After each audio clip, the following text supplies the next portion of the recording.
Well, hello there, and welcome back to another edition of Kitchen Table Talk at Lolo's. And you know the question I've been asking you guys all week in these first few videos. You know the question is, are you sure you want to be a member of the rideshare community? Well, yes, we're talking about Lyft. We're talking about Uber. We're talking to you and asking you if you are planning on driving for Uber or Lyft and what you need to do to be successful. So tonight, in this video, I'm going to give you some more information, uh, some in-depth information that will give you some much needed clarity on what to expect if you decide to become a rideshare driver with Uber or with Lyft. First, I encourage you, you must, you must know the city that you're in. Don't just solely depend on the app or the GPS, but really know the city. You know, time of rush hour, traffic, which way they go, and the shortcuts and stuff like that. You need to know the city. You need to know how to get to the airport because if you don't get folks to the airport on time, they can lower your rating to high beats like that. Boom, boom, boom, boom, boom, boom, boom. Well, here's what they expect after driving for 41 hours and 15 minutes doing the first level of rideshare with Uber. The first level of rideshare with Uber is Uber Eats. Okay, that's the license for it. They got the scooter and all this other stuff. But we talk about rideshare gig opportunity. Well, with Uber, I finally completed 41 hours and 15 minutes. And that 41 hours and 15 minutes was in 1 week. I did 95, a total of 95 deliveries. A total of 95 deliveries for a net fare of $398.35. It's 41 hours. Total pay after tips was $717.94. So I mean my tips was right around $319.59. Now, things you want to consider. Let's don't get too overjoyed here now. Because you got to consider several things when it comes to the money you make, and one of them is simply this: Uber is one of the leading rideshare companies out there, and though the opportunity is there for you, you have to still evaluate every single individual decision you're going to make because it's time. 41 hours a week is a full-time job. It's time. But I'm going to break it down to you tonight. You're going to understand something where I'm going to take you in this specific string of information. It's going to open your eyes. Stick around. It's going to open your eyes. First, I want you to understand that although something looks good, they say if it's too good, it's too good to be true. It's too good to be real. Well, okay. You are not W-2. You are 1099. So that's $717, $700 thereabout. That can drop down anytime. $1,717. I'm gonna break it down for you. You are working as a contractor. That means you have to pay all your own taxes, all your own operating expenses. Okay? The extra pay and flexible hours might make it appealing to your au pair to be so great, most awesome gig. But when you break everything right down, you tend to your eyes tend to open. You tend to look at it from a different perspective. Now, in order to get that tip, you must be a people person. In order to get the tip, you gotta be a people person in order to get the tips. Okay? You can make someone's day or you can break someone's day. with delivering foods by showing concern. They say put it on the porch. There's no chair, no table, none of that stuff.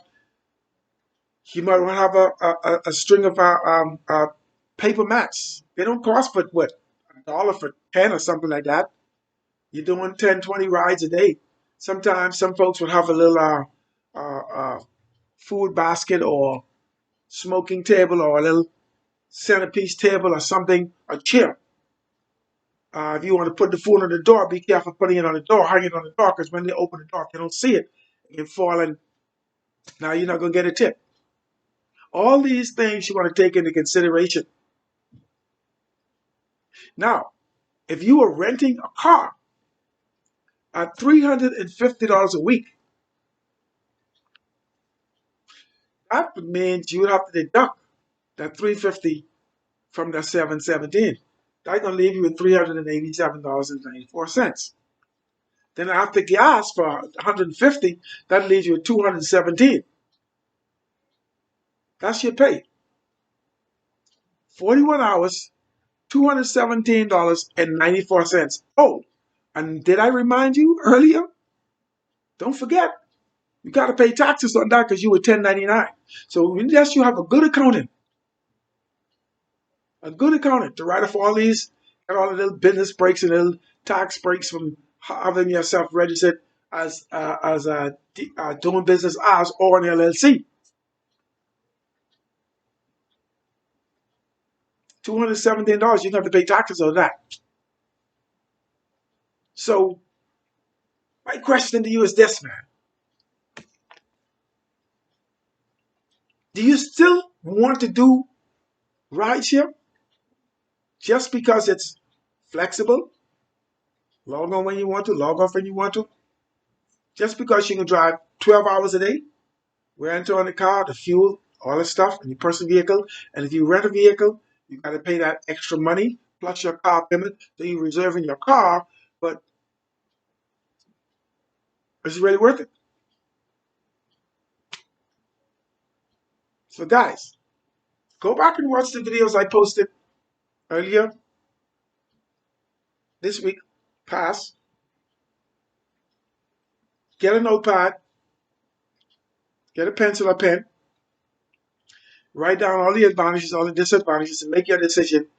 If in entering the gig world, if the best place for you to work is with a rideshare, or do you want to deliver cargo, or do you want to just deliver pizza at the pizza parlor, the pizza place in your neighborhood, and is that going to be enough money? Or you want to do DoorDash? DoorDash, I believe, pays less than Uber does. I bump into so many DoorDash and other Uber Eats deliverers I've been bumping into. No other food deliveries, but those two specifically companies I've been bumping into drivers.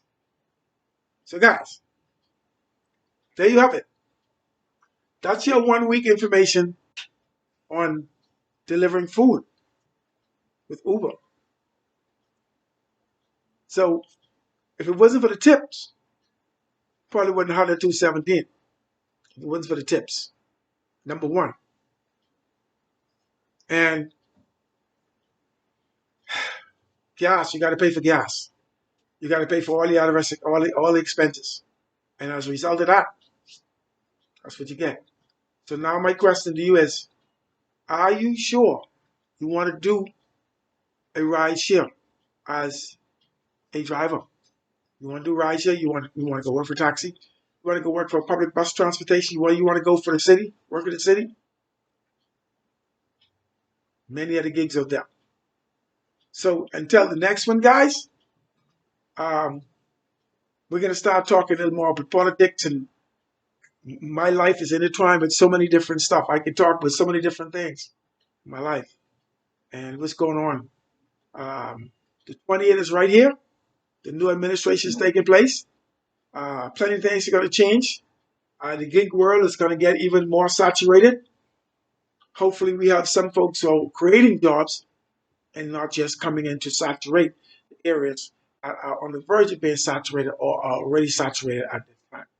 So, until you make a decision, until you have done your due diligence, I wish you Godspeed, and I hope the information I share with you about the rideshare industry, especially with the two leading companies, Uber and Lyft, the history of it, the type of money you can make when it comes down to food, I hope you are in a better position now to make a decision or a better decision, take you forward and contribute to your success. With that being said, my name is Lawrence Pinton, aka Lolo, for Kitchen Table Talk and Lolos. Until the next one.